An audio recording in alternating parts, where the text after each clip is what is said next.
All right, ladies and gentlemen, welcome back to the Frantic Nerdcast. We are here celebrating our 40th episode. So thanks, guys, for coming along the ride. Well, Brock and AJ's turned 40 today. I'm turning 4. But on today's episode... Noises and stuff. Whoever gave you that thing. Fuck. Who gave him money? Sorry, I'm done. On today's episode, we're going to talk about... We all know that you're not.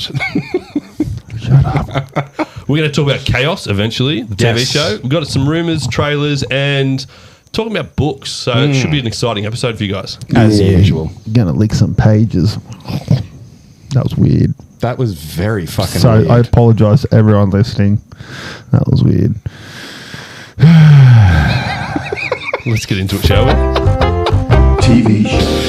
We have It's been 40 episodes, guys. We have started some episodes, and that was just a fucking wild ride. It's been 40 episodes where I've lost the plot. Just accept with it. To be fair, you didn't have it, but that was just the next stage. Yep. All right. Let's talk about some news / whatever Facebook is showing us and we're screen captured. Well, I'm going to start. Okay, go for it. So last week we mentioned that Naruto was voted anime of the decade. Mm-hmm. Well, it turns out that One Piece has been voted anime of the century with... I've lost it here. I had it. Dragon Ball Z being voted anime of all time. Yep. The GOAT. I mean, of course. Which is, that's true. Yeah, there it is there. Yep. Japan has voted Dragon Ball as the greatest anime of all time. So Naruto decade, One Piece century, and Dragon Ball all time. There you go. And that is where it shall stay. What do you got, mate? I just thought, we spoke the other week about all the Emmys that Shogun rightfully earned. Yep. It ended up being a total of 18. Yeah, so it was hell. 14 when we last spoke. It has reached 18. That's just mental. So good. So fucking good. So we mentioned this in the last episode, but Joe Manganiello has been cast as Crocodile in season 2 of One Piece, and then we also have Lara Abava has been cast as Nico Robin in the series as well. Now the only thing I've seen her in, it was Enna, which was a Luc Besson film on Prime.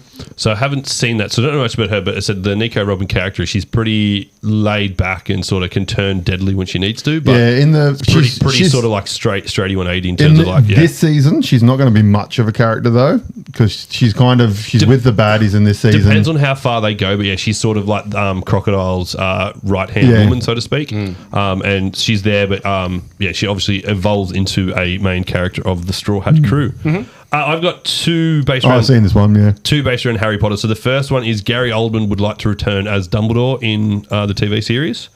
But then Jared Harris, who is Richard Harris's son, which He's also a very famous actor as well. Yeah, I know him from Mr. Deeds. I'm sure he's been in more things, but I know him in Mr. Deeds. I know he's been in more, but... The favourite thing I've seen, he was in Fringe. He played one of the big baddies in Fringe. Yes. So he's come out and said he does not want to be Dumbledore in the TV show and is not sure why they're remaking it, as the movies were perfect. Yeah. I agree with that. They don't need to be remade. Do prequels and sequel and additional shit or side stories. Harry Potter doesn't need to be remade. No, it doesn't need to be remade. Old Love doesn't need more money. I definitely understand the TV series because it will give more depth from the books. Like there's story arcs and whatnot from the books that weren't touched on, which would be good to see come to the screen. But definitely take your point. Like, I mean, it wouldn't hurt to just do something new. Yeah, as a Potterhead myself, I'm keen to watch it, but I didn't think it was something that needed to be done so soon at the very least anyway. Yeah. What do you got? Now, we've spoken about this before. Black Mirror Season 7 coming through. It's been confirmed to be coming out in 2025 with 6 episodes, which I don't think we discussed previously. So 6 episodes coming out in 2025. And we also knew that it is going to get it's going to start off with its first sequel episode or second part with the USS Callister. So, and also the creator announced that this season is not going to have any Red Mask episodes. Okay. So Red Mask is the term that he classes the horror themed episodes. And he said these are all going to be sci-fi based, no horror themed ones. Okay. So my one is we have some dates for, speaking of League of Legends in the last episode, we have some dates for Arcana. Act 1, it's going to be split into 3 parts. Act 1 will be November 9th. Act 2 will be November 16th. And Act 3 will be November 23rd. So essentially a week apart. That follows how it came out in the first season. A wrestling one for you, and I've got a second one coming in a moment too, that Raw and SmackDown, when they move to Netflix, will both be 3 hours long starting in January. I didn't know. We knew it was going to be R-rated and all that kind of stuff. Yeah. They're going back to the R-rated sort of Attitude Era sort of thing. Yep. Yeah, awesome. Tom Clancy's Splinter Cell Death Watch animated series announced and coming to Netflix. I will watch the shit out of that. Yeah. Yep. Be pretty sweet. Now, this one doesn't have anything to do with TV shows, but I'm going to say it anyway. Oh, sorry, you go. I didn't read this other bit. Apparently, we've got Liev Schreiber voicing Sam Fisher. Oh, fuck yeah. Yeah. Yes, thank I you. should read the whole thing, shouldn't I? This one doesn't have anything to do with the TV shows, but it also kind of does.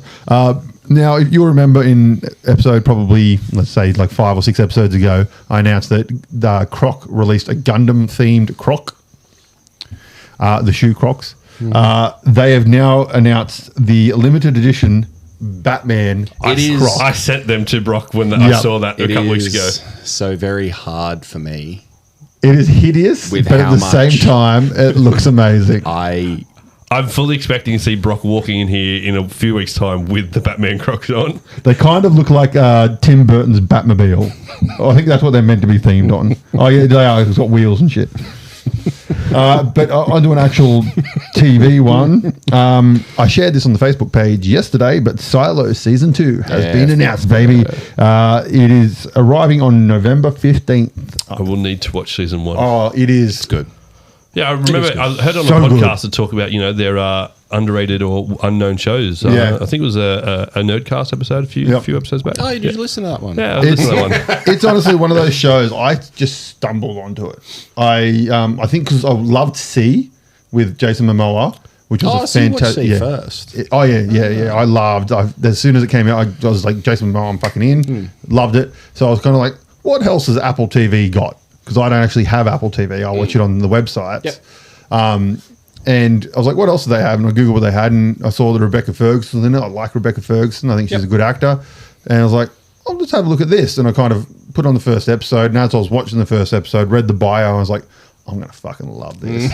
And by the end, I was like, that was sensational. So I went online, did the Google field for all the books and stuff, and discovered all the books. And like, there's going to be like 6 seasons worth of content. Because the first season covers, I think it's the first third or quarter of the book of the first book. Oh, really? Yeah, because the first book wasn't actually released as a book; it was released in chunks. Okay, from what I read, and then they kind of combined them all to make the book Wool. Yeah, right. And then he did the second and third book after that, I believe, which were books. But I read like the whole storyline of what happens and stuff, and I'm not going to say it for people because there's a lot of talking. But spoilers. It's good. It's good, and I cannot wait. And I hope Apple is smart and do not cancel that shit. I know it's probably expensive as fuck with Rebecca Ferguson, fucking Tim Robbins. Yeah, it couldn't be a cheap show for them.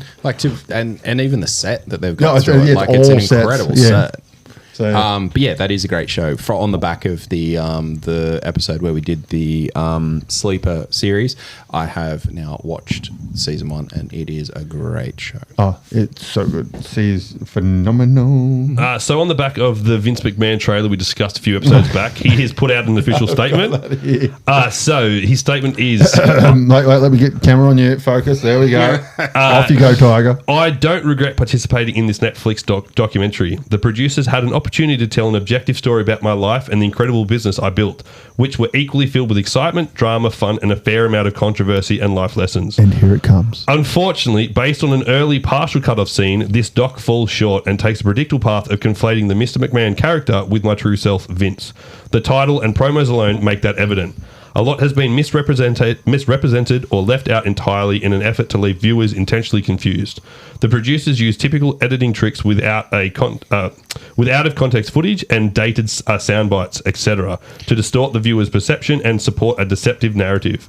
In an attempt to further their misleading account, the producers use a lawsuit based on an affair I ended as evidence that I am, in fact, Mr. McMahon. I hope the viewer will keep an open mind and remember there are 2 sides to every story. I can guarantee you that was written written before the show came Oh, out. yeah, 100%. 100%. It's something, as soon as I saw it, I was like, I should have been kicking myself that I wasn't expecting something like this to come out because, Well, see, earlier, because it came out today as we're recording this, I think. it's out now. And from earlier reports I've read online and stuff, it's great. It's really, really good. I've got one more little thing. Again, not really to do with TV shows, but I'm going to read it so we don't have to read in another section. Marvel Comics has announced a new limited series called Rogue: The Savage Land, written by Tim Seeley. Looks great. I love me some Rogue. And from what it is as well, it looks like it'll tie into that Wolverine comic we were talking about a few weeks ago. Yep. Just with the artistry and whatnot, it looks like they'll cross paths. Well, I love Rogue. She's one of my favourite characters. She was my first ever crush in the animated series. So, yeah, I'm 100% down for that shit.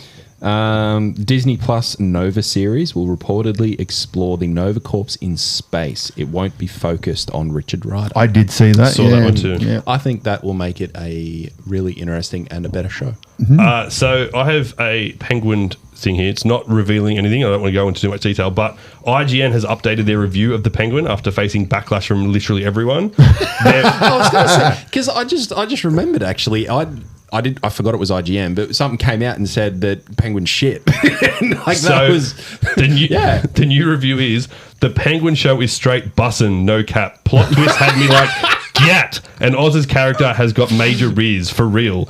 Every episode's a vibe on God. If you're not watching, you're missing out. Low key on L for you. 100 would binge again, no question. Skibbity toilet. Yeah, okay. Yeah, you don't have a kid old enough yet to understand that one. That's how they speak Or now. work in the school system. By the time that she's old enough, it would have fucking changed again. That's how they speak. No gap. Skibbity toilet. So this one, it's just me throwing my phone. So this is happening, but it's ex-hitman Taro Sakamoto wants a peaceful life with his family, but when a looming threat of assassins comes to fight, he can't back down. So it's called Sakamoto's Days.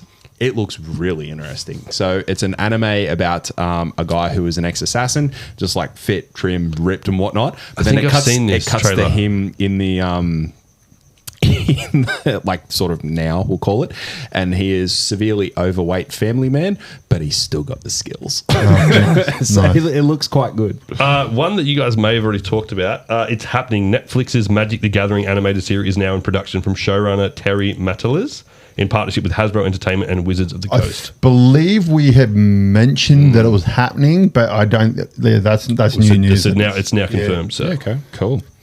And then we've also got The Witcher Sirens of the Deep coming to Netflix in February. That looks pretty sick. Yeah, they're bringing that one for all they can get, can't they? Fucking know. Yeah, beat that dead cow. And this will be my last one, but kind of leading from a TV show into a movie, from Demon Slayer, the Flame Hashira Kaijuro Rengoku, his first mission might be turned into a movie in the fourth quarter of 25 or 26. Okay, well, that is all the news / rumors / us talking about generic shit. Let's talk about what we're here to talk about and what the Frantic fans want to hear about, and that is the masterpiece. Spoilers, we liked it. That was Kaos on Netflix. Oh, did you like it? Yeah. It was so fucking good. The look on Zach's face just then, he's like, hang on, what the fuck? Okay, so before we start, here it is. We're going to spoil the shit out of this, guys. All right, so this is Kaos. It is out on Netflix, came out the 29th of August with 8 episodes. Created by Charlie Koval, who also wrote the adaptation for The End to the Fucking World. Director Georgie Banks Davies and Runyararo Mapfumo. Oh, you are nailing those names. I'm doing better than the previous episode with those Finnish names, that's for sure. Starring, we've got Jeff Goldblum, Janet McTeer, Aurora Perrineau, Cliff Curtis, David Thewlis, Reiki Aola, Killiansen, Scott, Billy Piper, amongst others. Took me a while to realise that Prometheus was Stannis Baratheon from Game of Thrones. Apparently took AJ a while too because he hasn't pieced it together. Looking at that face. I wasn't really a Game of Thrones fan that much. People may hate that, but it's... No, just the voice is what... I was like, I know him from something. And I was like, it's not Stannis. Oh, it is Stannis. And eventually I Googled it. No, it is Stannis. So let's get into talking about the show. Yep. I loved the fact that Prometheus was breaking the fourth wall the whole time. Yeah. He was the narrator, but he was also in it. But then he was narrating whilst being in the scenes and stuff. And my favorite thing that did was towards the latter part of the series. So it was like I think it was midway through episode 7 when what happens? Zeus more or less says, "Right, I'm going to kill the Fates," and he sort of turns to him and goes, "He can't do that, can he?" Like, so he's talking as a narrator saying that, you're like, oh, fuck yeah. And then when one of the main guys, I've just gone blank, Kaos, goes through the portal, or the frame, sorry. And when he goes through the frame, he doesn't come back. And then he goes, but wait, he was meant to live through that. That wasn't meant to happen. And you just, and as he's like narrating and doing that, you're just like, oh, hold the fucking phone. Like, wait, what? This is sick. That's excellent. And the way that came across was awesome. So I liked talking on like film techniques, I liked the idea of the present and the living world being shot in color and the underworld being shot in black and white. That was a nice touch. Very good. Very good. Supernatural did a very similar thing to that, where when they went to an alternate universe kind of thing where pretty much the apocalypse had happened, it was that same sepia tone kind of thing. See, I thought the only thing they might have done differently is possibly had Hades in color to represent that he was the god working down there, to make him sort of stand out. But in saying that, I have no issue with the fact he wasn't. So for those of you who haven't watched the show yet, essentially it is a modern day retelling of the Greek gods. And essentially it's like the storyline is pretty much the gods didn't go away when our history books say they kind of went away. They stayed, and Thermopolis, is that what it's called? Crete, that's it. Where did I get Thermopolis from? It's probably the ancient term. Yeah, I think it might be from Twilight of the Gods. Wrong gods. Essentially that and Crete, and it's like the Trojans are in there, and they're treated like third world citizens and stuff like that. So it's just a modern day telling of that. And essentially Zeus is... Zeus, he's portrayed as an insecure god who's starting to fear the end of his reign after noticing a wrinkle in his forehead, and he interprets it as the starting of his prophecy. The prophecy being a line appears, the order wanes, the family falls, and chaos reigns. That's it. And a lot of characters in the show have different prophecies, and they aren't always necessarily to be taken on face value. They are tricky at times. Yes, because when you're a human, when you're born, you're given a prophecy, and all prophecies generally will come true. And because Zeus was born immortal, he got a prophecy. And even the story around that about how Zeus became immortal and became a god was quite interesting. The way they showed that through the show as well. I'm pretty sure that's mythology, isn't he? Like, because his father was a titan. And father was a titan, and whatnot. But I mean, even from that, it's what I quite liked about the show is that a lot of the things that do occur are in some way, shape, or form from Greek mythology. So I mean, because I initially thought it was going to be more so about using characters from Greek mythology to tell a story rather than actually pulling at some of those stories themselves and bringing them into the modern day. I enjoyed that, but I still think that some of those mythology aspects could have been explained a little bit more throughout the story. Yeah, I did find there were some points where they're doing something and it's kind of like, oh, you don't know that part of Greek mythology? Like kind of thing? The labyrinth with the Minotaur, or Minotaur as they pronounce it, I know that. My wife knew that, but as she had brought up, she's like, she's not sure that a lot of the younger generations would necessarily know that, because it's not something that is as well known as it would have been when we were kids. So some of the things could have been explained just that a little bit more, just to give the average viewer a bit more understanding. But if you want to look at it as it's a modern day retelling, I mean, if we were to go back and have a look at the telling back then, it was probably done in the same way. And then after the fact, we sort of linked the connections, if you know what I mean. I don't think you need to go down a full rabbit hole of every little thing having this backstory. But it's so much fun. I know. Brock could enjoy just 16 more episodes of just rabbit holes. I love Greek mythology, man. I still remember we did an assignment in like year fucking 4 or 5 or something like that at school, and I just researching all the monsters and Odysseus and the Odyssey and all that kind of stuff. Homer's the Iliad. Yeah. So I have one slight complaint with the show, and that was just the pacing throughout the middle episodes. The first 2 I thought were really, really great, But then episode 3, 4, 5, I just felt dragged on a little bit. Like it could have been sped up a little bit to fit a few more things into it. Because that was where I started just to zone in and out because nothing was really happening. I came back in and out at times, and the story really hadn't progressed. One of the things I got pointed out to me, and it didn't click until someone pointed it out to me, is the singer dude who goes to hell to get the girl. Orpheus. Yeah. That story is essentially Hercules' story. No, it's actually the Orpheus story. Yeah, I know, as but well, it's essentially the same story as the Disney Hercules. Correct. Where he goes to hell to get the girl, Yep. blah, blah, blah. I was like, oh, yeah, it is too. Because I seen that and I thought, oh, they just sort of rebranding a few things, and it's actually like. And when I went down my rabbit hole, I found that no, it is actually there is another vein where Orpheus does in fact do something or other to try and save his bride or. And then I have a question, and I'm not sure if I'm just playing up into the Hercules movie with the Hades character in that, but is Hades not meant to be some sort of more angry and sort of have more of a personality than the Hades we saw in Chaos? Because he seemed to be a bit more of the opposite. Like the Hades in Chaos was a bit more of a subservient and like low self-esteem, bit of a dweeb almost sort of thing compared to what the Hades character in my head I picture. Zeus is in mythology. Zeus has always been a cunt. Yeah.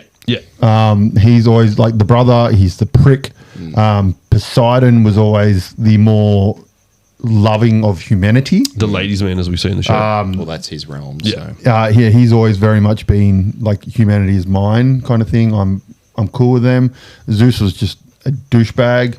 Because, again, he killed his father, blah, blah, blah. Hades was always the outcast. And he was sent to hell, blah, blah, blah. They didn't like his wife, all that kind of shit.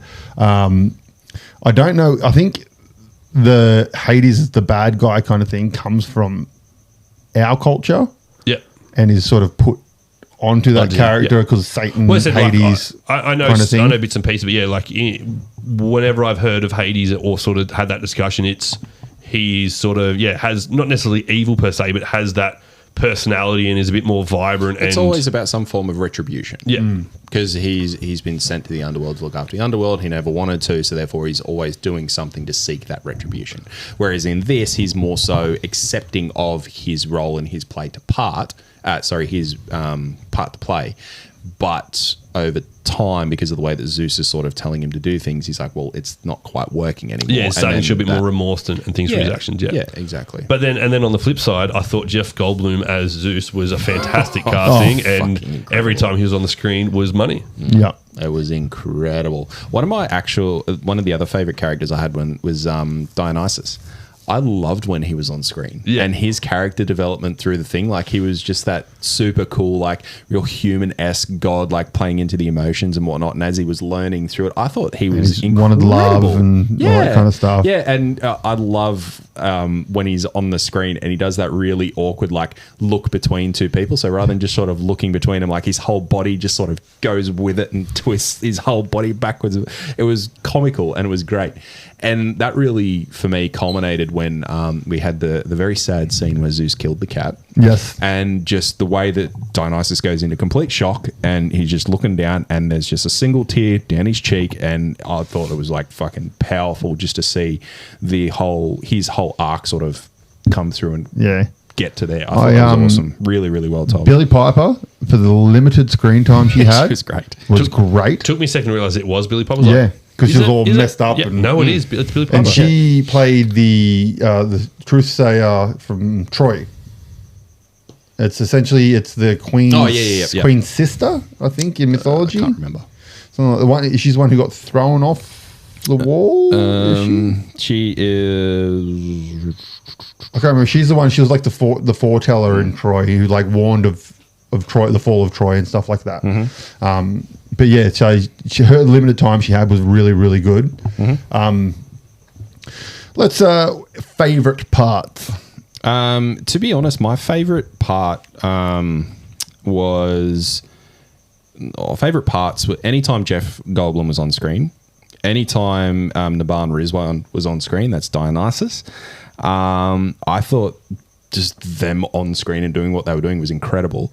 And then probably, as you touched on, just that narration component and the way that it twisted at the end. I thought that was brilliant. Yeah, I enjoyed the plot twist and sort of the trickery that was put forward. Like it's leading you in one direction and then all of a sudden your rug's pulled out with it from under your feet with a couple of the twists was quite enjoyable. Mm-hmm. I thoroughly enjoy. Well, no, I love the song at the start.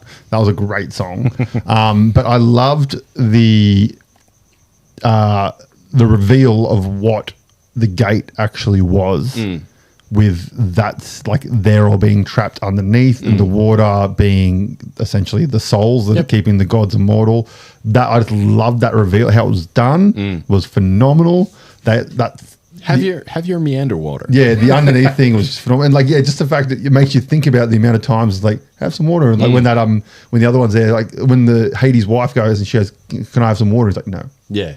And you're like, "Why wouldn't you give him some water?" And then all of a sudden you're like, that's why. Yeah. Because you hate her and you don't want to give her immortality. Yeah, exactly. When I was going down my rabbit hole in this one as well, I quite enjoyed that Orpheus, his Greek mythos, he is a bard as well, which was really cool. And as we said, he does journey to the underworld to retrieve Riddy. Minos as king, sending people to the Minotaur. The Fates and the Furies, the city of Crete, the Trojans. Loved the Fates. Eddie Izzard awesome. was so good. It really was. So well cast.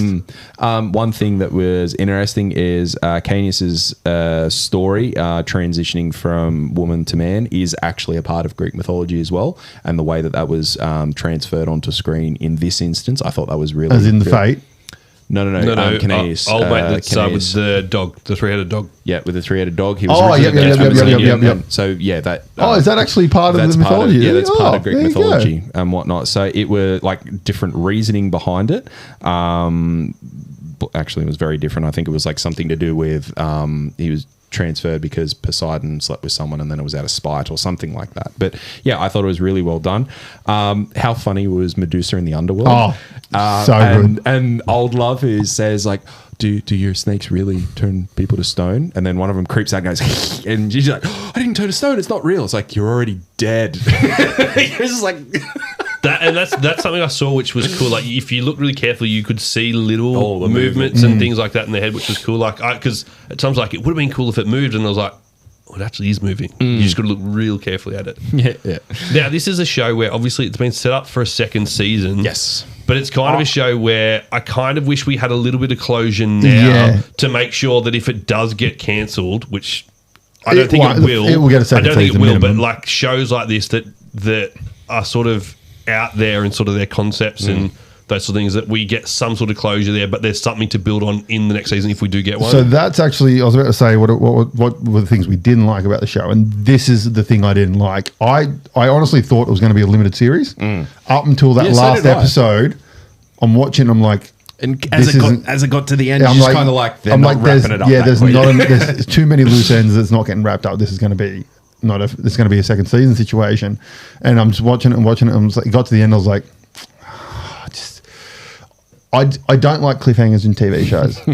Just because I've watched too many shows where they end on a cliffhanger and they get fucking cancelled, and just wrap the season up and start fresh in the second season. I love it. I love them when I know there's another one there or coming. No, even then, even if I know there's another season, you don't need to do that, especially in this day and age with streaming services where you don't need a fucking cliffhanger.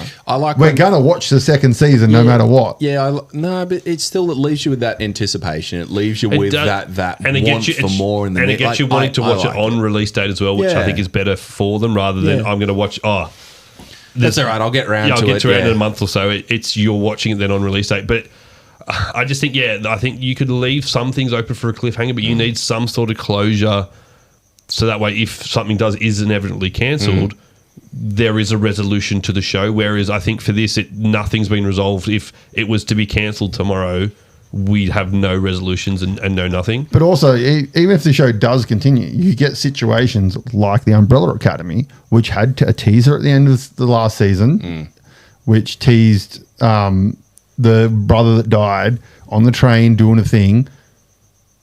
Nothing mentioned about in the last season because they found out they got canned and they had to make the season. It was rushed and they couldn't work that storyline into it.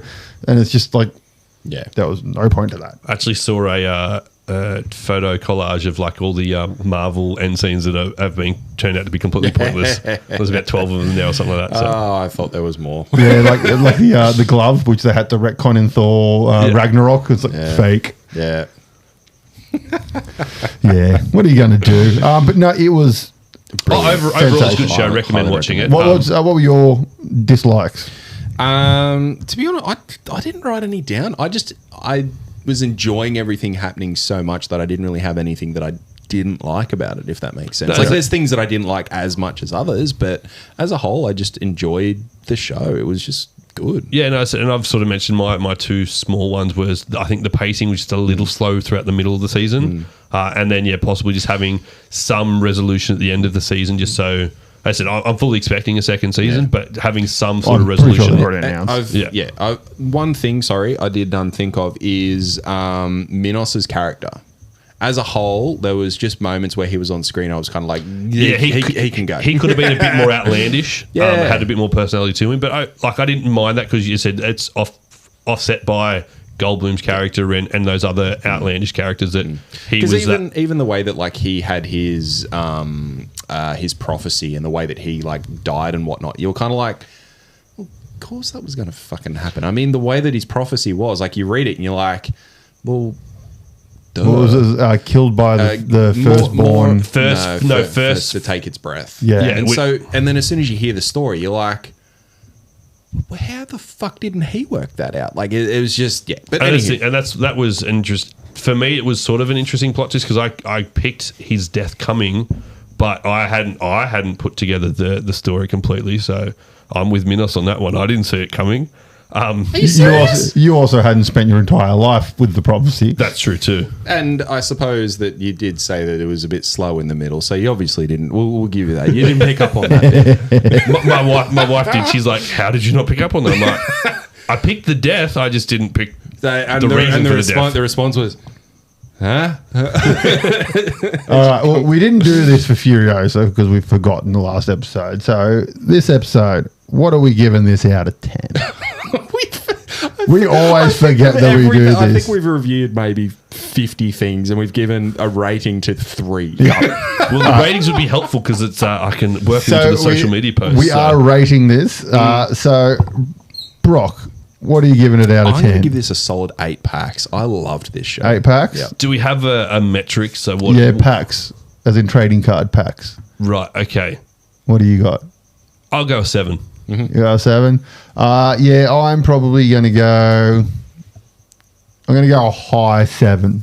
A high 7? High 7. So 7.5, but the half is a good hollow. Yeah, it's 7 and an SR. Super rare.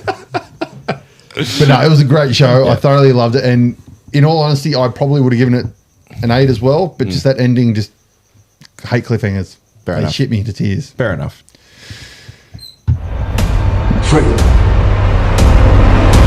Trailers! What do we got? Mickey 17, coming out on 31st of January 2025. Directed by Bong Joon-ho. He did Okja, a good film on Netflix. He did Snowpiercer, the 2013 film starring Chris Evans. The actual Snowpiercer. Yep. And he did a film called Parasite. It's a little film that not many people have heard of. No. Was that the... did that not... It won a lot of awards. Yeah. Yes. We're being sarcastic. Okay. I'll go back into my voice. And another one called Parasite. I've stumbled on Parasite that many times and gone to watch it on Netflix, but I've never committed. Oh, have you actually watched it? No, since reading this and seeing what this guy's done in the past, I'm like, why the fuck haven't I watched this? In honesty, it's, in my opinion, a little overrated for the credit that it got. Sure. Like the amount of hype that was around it. It was a good movie, but it was overhyped. Cool. Either way, I'll give it a go. Starring Robert Pattinson, Batman, and he sounds a little bit different to that in this one. We've got Naomi Ackie, Stephen Yeun, Toni Collette, and Mark Ruffalo. Mark Ruffalo is in everything now, I feel like. Stephen Yeun, what do I know him from? Walking Dead. Never watched it. There is something else. No, he was in something else recently where he dies quite quickly, I feel. I don't know, but yeah. So, Google it. but yeah, Walking Dead probably. But I've never actually watched The Walking Dead. I enjoyed Robert Pattinson playing a very different role to sort of his stoic characters. I fucking love Robert Pattinson, man. Robert Pattinson is such a good actor, such an underrated actor He was because he did the fantastic Twilight in Harry films. Potter. I loved him. Well, he did the Twilight films, and like I know I glossed over the Twilight. everyone kind of associated him with that. But you watch his other movies, I know who he is. I'm just trying to figure out what I've seen him in. Movies and TV shows. Thank you for clarifying that. He was in Invincible, but you wouldn't have seen him. That's where I know. That's where I know it But from. you wouldn't have fucking seen he's him the in voice it, in would ya? Invincible. That's what I knew it from. He's the No, voice of Mark in Invincible. Yes, he is. I like the concept of this, and it's sort It's of cool. It brought up the whole concept of like nature and science with the whole like overcoming death and that sort of thing, which is his sort of main aspect in the show. I like the concept that he sells, like that he sells sold his himself. rights to do that. So what happens is more or less he's sold his rights to some sort of conglomerate. Because what did he say? His special skill was expendable or something. Expendable, yeah. And so he more or less will die in all of these various circumstances where more or less they're just testing what people I can think he do. gets up to 19 in the trailer. I think 19 was mentioned, Yeah. and he more or less gets cloned and reanimated in some way, shape, or form, and goes through the process again, And then eventually survives something because he comes back and Yeah. sees the next clone. Duplicates, and then it goes through a whole trial of what happens when duplicates things. It reminded me a lot of Moon. I don't know if you've ever seen Moon. It was done by David Bowie's son, the same guy that did the Warcraft movie. Same situation where it's a dude. It's very much a 2001 Space Odyssey style thing of a robot and a dude, and he works on the moon. And he finds a crashed rover, and inside the crashed rover is another copy of him. And it turns out that he's just essentially he does his stay, and he thinks that he's going to leave, and essentially doesn't. And they create a new clone of him, and he does the job again. And that's that scenario. So it's very similar premise to that.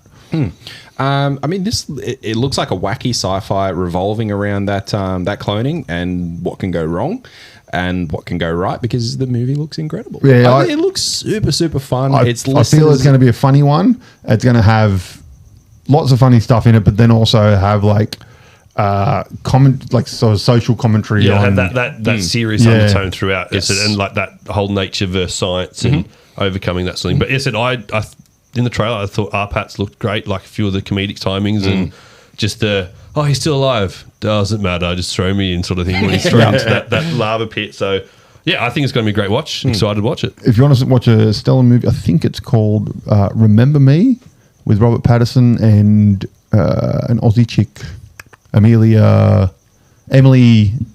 something or other. She was in Roswell, but he's in that, and it's a really good movie. Like it was like just after Twilight kind of thing, and like he was like, "I can act.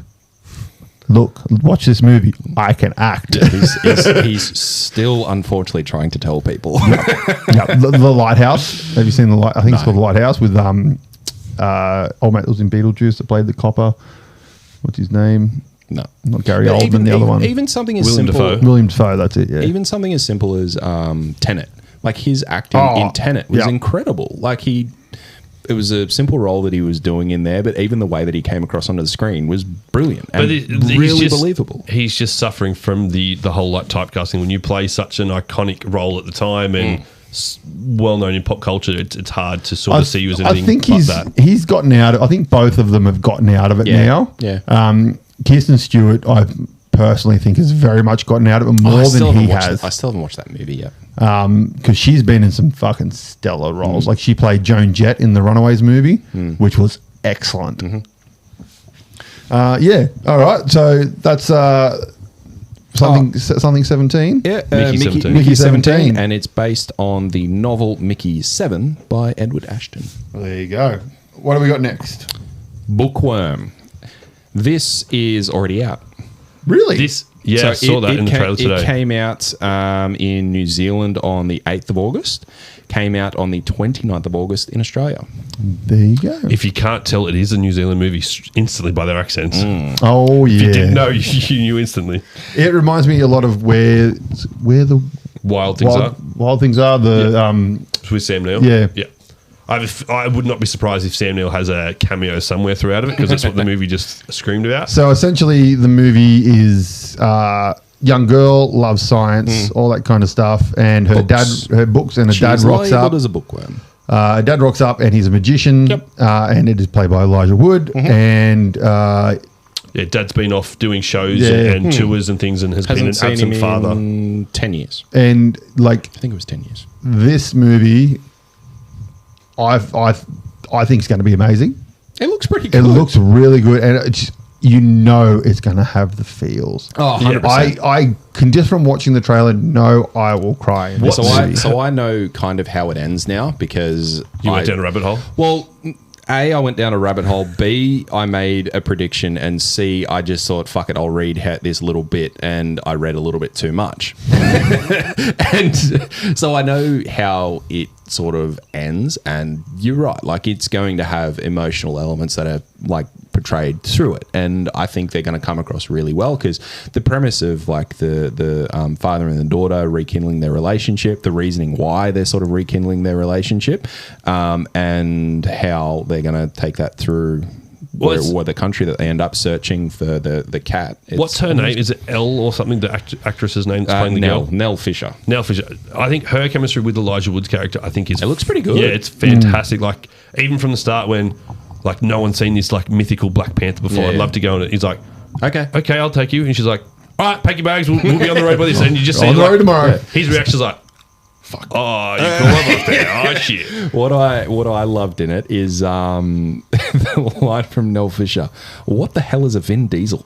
I loved this line just from the simplicity of a kid who's so enthralled by books and the fact that they live in that world of the books. Who cares what the TV or movie portrayal is?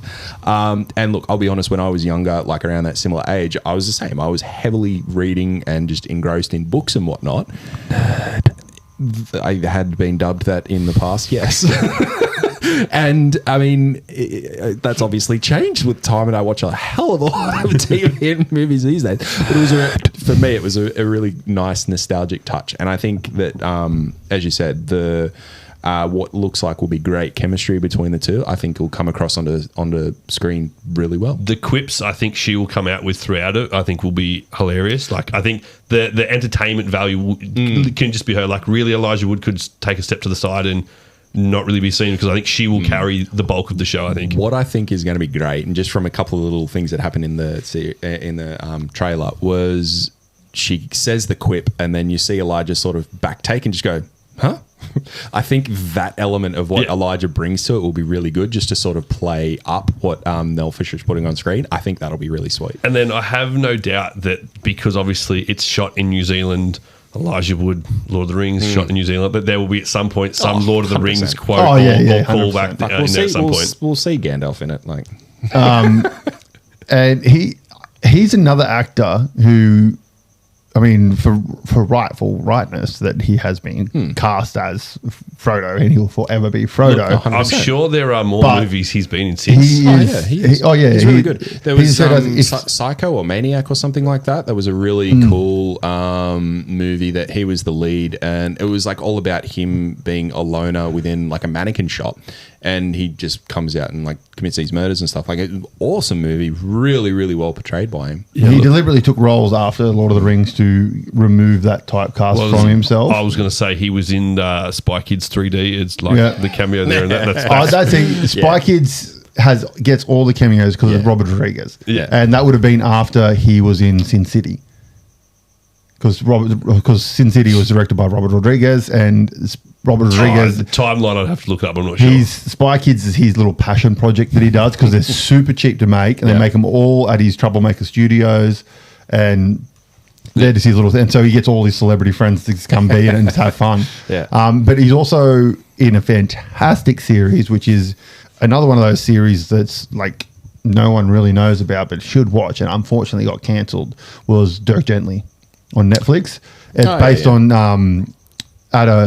Douglas Adams novel, the guy who wrote Hitchhiker's Guide to the Galaxy, who amazing books, which we'll get into soon. Spoilers. But it was only one book, and I believe there was another one that he was writing when he passed away. But the series, there's 2 seasons of it. Fucking amazing. The second one is just out of control weirdness. But yeah, he's great in that show. Yeah. Well, I'll check it out. What do we got next? Tomb Raider, The Legend of Lara Croft. Tomb Raider anime baby, yeah. 10th of October. I think I've put in a typo here because I'm pretty sure it comes out next month, and I've written 2025. Yeah, I'm pretty sure it's next month. But it is next month. So, starring Hayley Atwell, of whom you will all know as Agent Peggy Carter. Lara Croft is Perfect voice. Yes, 100%. Perfect voice. She's back. It looks like it will be a good story to follow. It is set after the recent Tomb Raider trilogy video games, being Tomb Raider, Rise of the Tomb Raider, Shadow of the Tomb Raider. Unfortunately, my memory of this time period is pretty sketchy at best. I know that I've played those games. I can't completely remember the Never played the Tomb Raider games. I've only ever played- I've never really played them. These 1 and 2. These games, highly recommend. They're Yeah, really they- cool story arc going through them. They And- also came out when Unreal Engine 5 was released. And like they were like the first game to come out on it with Unreal Engine 5. And it was kind of like everyone went, oh, yeah, it was. that's what a video game can look like. Yeah, it was. And really Unreal were good.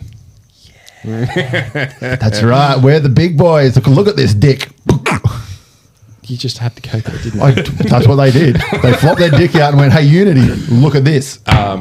But yeah, awesome games. I remember really being enthralled by the story carried through those games as well. So it's pretty cool to see how that will sort of carry into this and what the story. Well, I'd be where the story interested. will So, go. like, you're taking this because I watched it, my wife watched it, and we really didn't get much of the plot from the story. Yeah. Other than there will be some sort of like otherworldly presence or force throughout it with those gems that old mate seems to carry. But other than that, couple of cool action scenes, couple of Yeah, it looks. good I'm scenes, going to watch the shit out of it. I love the character of Tomb Raider because I never really played the games, but I read the comics. Yeah, okay. I love the Tomb Raider comics. They were done by Top Cow, who also did Witchblade, which is like one of my favorite comics of all time. And they did crossovers. Nice. With Witchblade, and they did a crossover with Aspen, who is my favorite comic book character. I have a tattooed on it. My kid's named after her. So they did a crossover between Aspen, Witchblade, and Tomb Raider. But unfortunately, you can't actually get that. I've got them because I bought them on eBay for a lot of money, but you can't get them anymore because Aspen at that point was owned by Top Cow Comics. Yep. And then Michael Turner, who created it, left and created Aspen Comics and started releasing all Aspen Comics under that banner.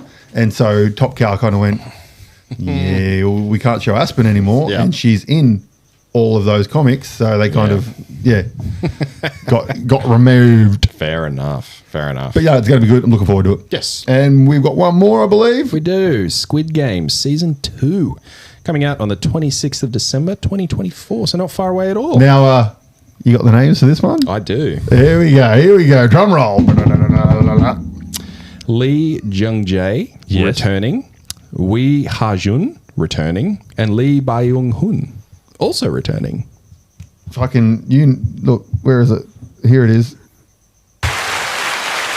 You know what's funny though? Like, he's been practicing with the voiceovers. No, you give me that little applause, and let's say that at some point in time, like when they hear me pronounce their names, like, oh my god, he said what? That's how they would be feeling. Yes. Very keen. See another season. Like the first one was an amazing show. I will, when we've watched Squid Game Season 2, I'll talk about my rabbit hole that I know that I'll go down around. I haven't watched Season 1. So, in my opinion... To be honest, I was quite surprised. It's because I haven't watched it. I didn't realize that it would have been set up for a second season with the premise of what I There's knew about literally season 1. only one scene that sets it up. Yeah. Right. Right at the end, he goes to get on a plane and he turns around. And it was one of those things where the way that they did it in a way that, you know what, they could end it here. Or if they want, they could do another season. Speaking of Chaos, Yeah. That's how you end a show. His old mate that's 4'6'5", whatever in this trailer, is he the character from the first one? That's what I picked. That's what I looked like. That's what it looked like. Yes. Did you have a stroke? I think I did. Okay. I was confused before. I'm just the main character is the main character. It's the same main character returning. Yeah. And I believe like there's a couple other characters that will be returning, like Yes. cops and stuff like that. Blah blah blah. Correct. In one season was enough. We don't need a second season. That's my worry. I don't think it's going to be as good. Because I don't think it will be either. My concern is that they're just redoing the first season. They're just have different games. I said I haven't seen the first one, but the concept of the first season and what I've seen in the trailer looks like it's going to be something like Hunger Game-esque sort of style, where it's the same thing but with just a new stipulation in it. Like, so essentially, it's not massively new. They're all sealing off this wonderful movie that I'm pointing to right now, which is Battle Royale. That's the GOAT. Anyone who liked Squid Games, liked Hunger Games, watch Battle Royale, because Hunger Games is a fucking direct rip-off of Battle Royale. I don't give a fuck what any lawsuits or anything says. It is an exact copy of it, which I've said many times on this show, I believe. But yeah, it doesn't need it. It doesn't need it. I it's suppose. Money grab. 100%. Like, for this to do well, it will need to have more depth to the story from the perspective of overthrowing the Squid Game, like people who run Squid Games.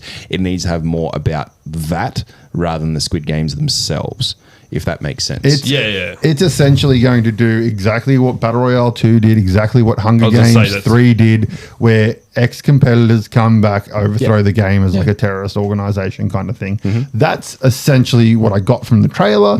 I'm pretty sure that's what they're going to do. What I would like to see, though, and this is my hope, is that he dies in the end and it doesn't, like, it just keeps going. No, the protagonist is that he's there because he's put himself there. Rather than the Squid Game creators, they've sort of come through and let's pick all these previous winners. He's actually injected himself into it. I think that's what's going to happen. Just from that little the scene they had at the end of the first season where he turns around, runs back kind of thing. I feel like that he's going to go back just because he thinks he might be able to overthrow it.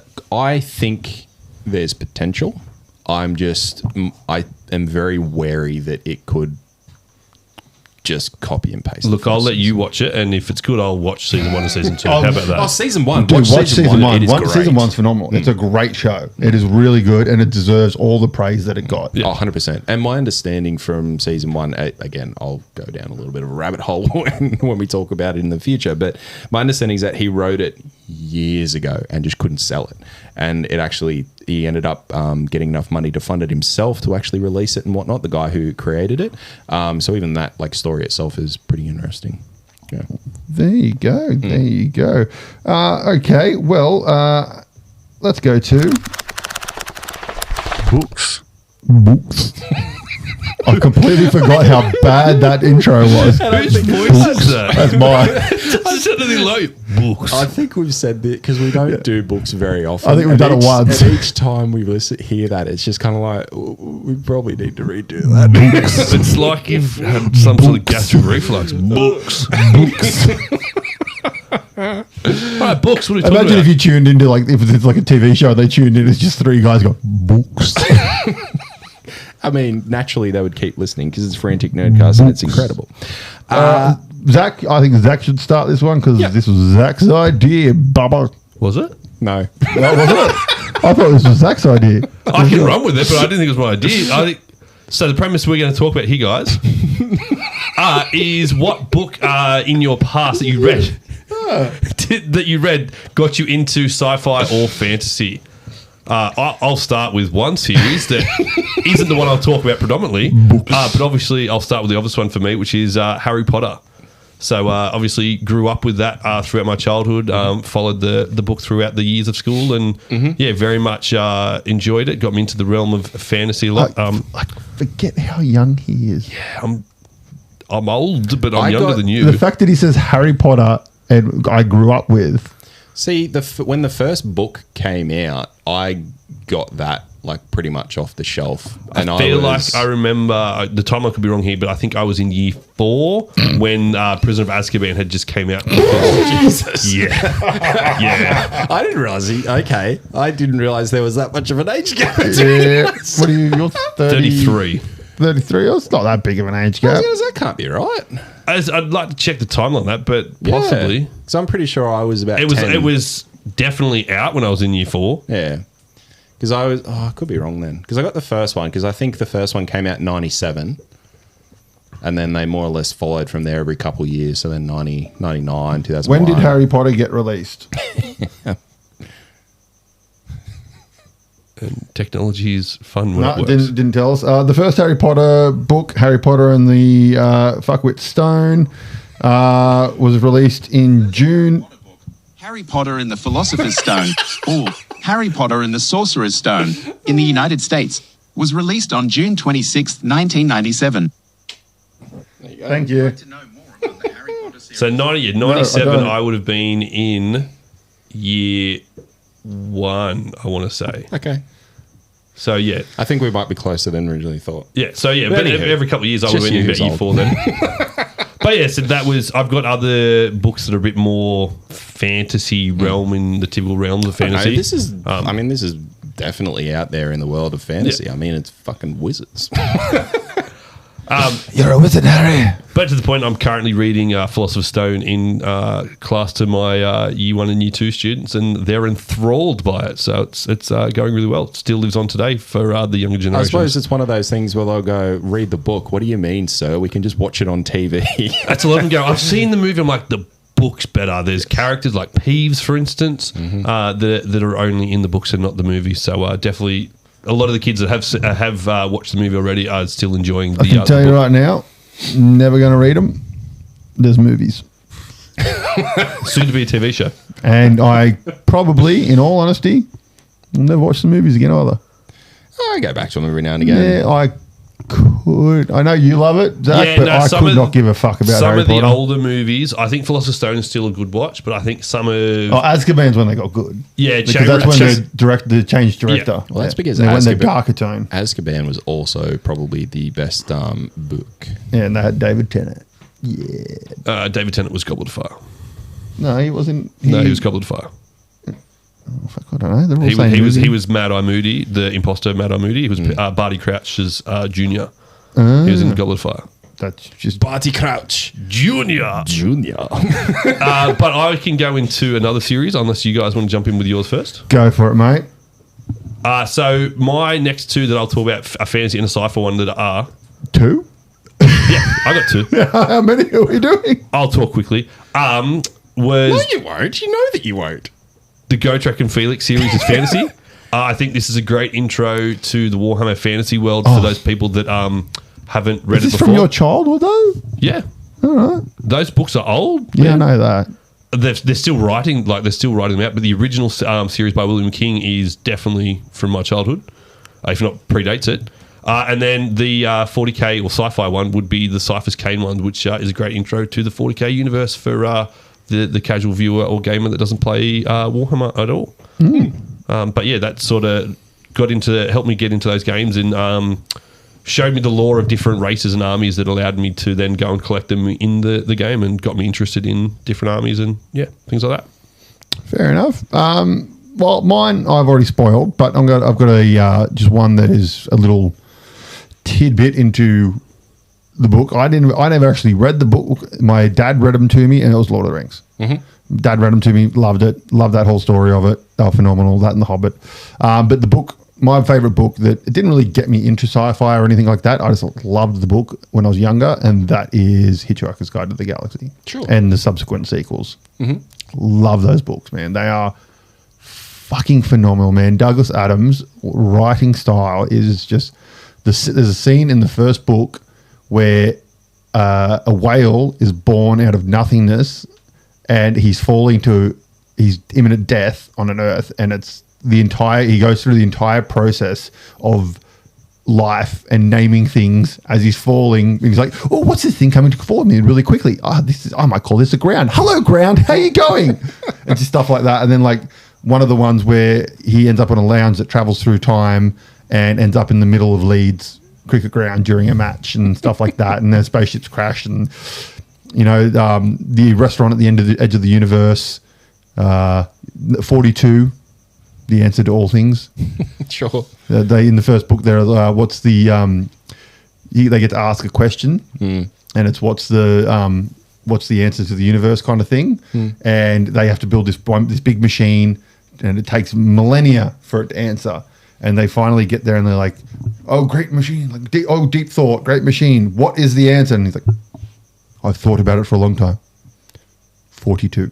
It's like, what? It's like 42 is the answer, and apparently it's like some mathematical equation that equals 42 or some nerdy thing. But yeah, phenomenal books. Love them to death. I've read them multiple times, which is probably the only book that I've ever done that with. Really? Yeah. So, and they're super easy to read too. For me, books that I've gone back to and reread, I could definitely do it a lot more when I was younger. I'd finish a book and then I'd read 3 or 4 more, and then I'd go back to the first one, and it's just silly like that. Harry Potter series was one that I have read multiple times. I'd say probably 4 times the whole series through. But what I brought today is Animorphs. Which I started reading when I was very, very young, and they were hot property in the school library on borrowing days. I've got another one I want to mention after you're done. Yeah. Now, my little rabbit hole that I went down here was interesting because the writer is K.A. Applegate. Now, that is actually amalgamation of Catherine Applegate and Michael Grant, who are married, and so they co-wrote a lot of the Animal series. Now, the interesting part there is Michael Grant has written one of my favorite book series in recent years, being the Gorn series, which I've spoken about several times. So seeing that, I was kind of like, well, I've liked this guy for a fucking lot longer than I realized. But yeah, the fucking Animorphs, it was incredible. I mean, more or less an alien crash lands on... Tobias. That's the name of the alien. Tobias. Was it Tobias? I'm pretty sure from like that literally just jumped into my brain. I'm pretty sure Tobias is the name of the alien. I remember watching the TV show. Yeah. So for the books, there's 54 books. Fuck. Yeah. 54 books, 10 companion books. It was also adapted into a TV show, which ran from 98 to 99. I had the dude, the stoner from Road Trip in it. I remember watching it, but I can't. Yeah, I remember. I couldn't actually. He played the alien in Animorphs. Couldn't tell you the episode. Yeah. I do remember like the one scene of Old Love turning into a bird, like the phases of how they would do it. It was such bad, such bad CGI. And there is also a run of graphic novels that started in 2020. I've seen them floating around. I haven't read them, but I've seen them floating around. Now there is also in 2020 they was announced they're going to release a film. Yes, done by Scholastic and Picture Start. Apparently, it's still in the works in some way, shape, or form, and hasn't been cancelled. But it's just hasn't really moved very far since 2020. But yeah, it's more or less about an Andalite. An Andalite, which is an alien that crash lands on Earth. When he crashes, gives the ability to transform into any animal they touch to a group of kids who are present when he crashes. Andalite is basically a centaur-like creature with the ability to morph into the creatures, similarly to what the ability he gave to the kids, and can communicate telepathically because they do not have a mouth. And then when the kids are in their animal form, they can also telepathically speak to each other. They can only be in that animal form for around 2 hours, and there's a few other little stipulations around it. But if they stay for too long, they become the Tobias? It wasn't the alien's name, but there was a character named Tobias. Okay. Yeah. But yeah, the books, they follow 5 kids and an alien who is on Earth for one reason or another, being an Andalite, as they try to thwart the antagonist, being the Yeerks, who are a slug-like creature that take over other creatures by crawling into their ears and taking over their brain. That rings a bell now, yes. And the leader of the Yeerks, name Visser III, of whom has taken over an Andalite as its host. There you go.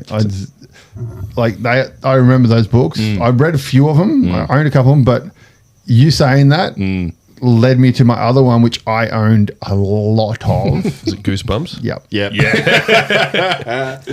Loves me some Goosebumps, man. It's so funny, like, because with Bub being here now, and even leading up to when Shan was pregnant and whatnot, she's like, we need to find a Goosebumps box set and get it for her. When she's here. They've re-released all of them. There's heaps. You get a box set. It's about 40 books or something like that. Maybe not quite that many, but I loved the Choose Your Own Adventure ones. They were fun. They were really good, really enjoyable. Yeah, thrash them. Super easy books to read when you were younger too. Great stories, scary some of them. Yeah. The Originals TV series was fantastic. Awesome. Was there not a movie recently? So there was a TV series.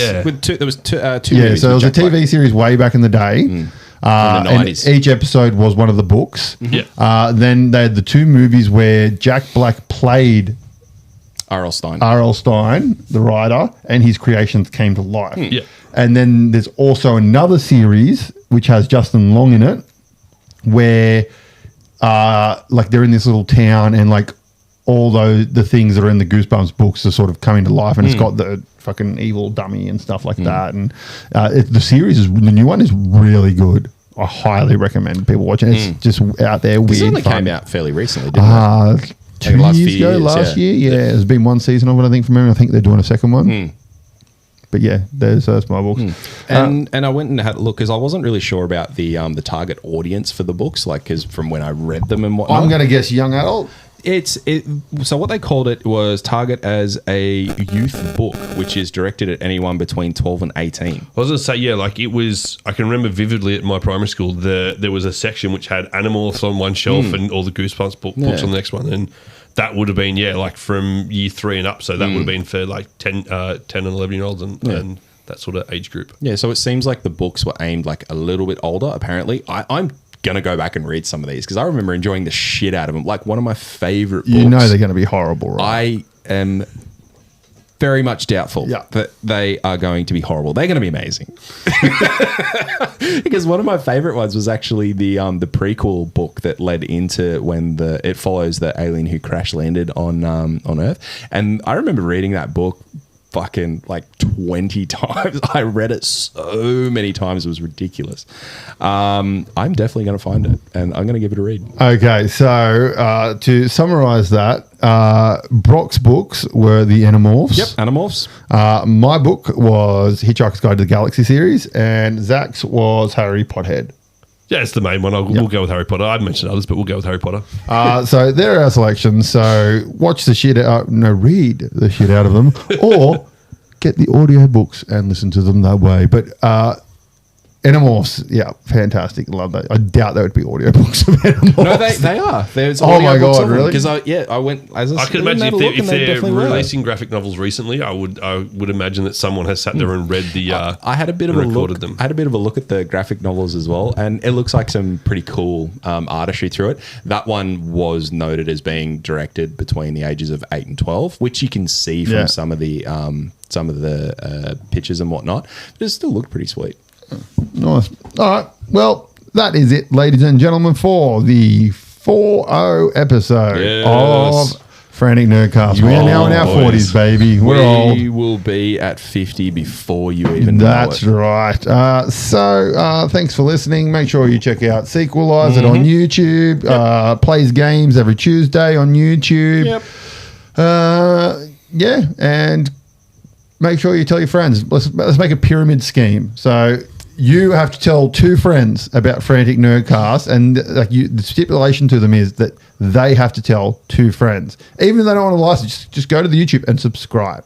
And then you get 2 of your friends to subscribe. They get 2 of their friends. Full pyramid scheme. Let's get people to subscribe to the YouTube channel. So what would be our target by our 50th episode of subscribers? I'm not going to say that because it's not going to happen. 100 million. I was going to say. I'd like to get to the point. You need 1,000 to get monetized. I was going to say, Is it only 1,000? Yeah, but it's also hours as well. Oh, okay. Yeah. I was going to say, let's just try to get to 50 subscribers by the 50th episode, I was happy with 50 watches on a video. Let's get 50 subscribers. I think we're at 9 at the moment or something like that. I added 2 more today. I got onto my sister's YouTube accounts and subscribed. Let's get to 50 subscribers by episode 50. That's a good target. So comment, subscribe, guys. I don't care about like, but just subscribe and comment would be nice. Get those YouTube algorithms going. And make sure to share the podcast around as well. Yes, please do. Thanks for watching and listening, and we'll see you next time, guys. Cheers, guys. Bye. Hey, guys, thanks for listening to Frantic Nerdcast. You can find all our latest news and information on Facebook or at franticnerdcast.com.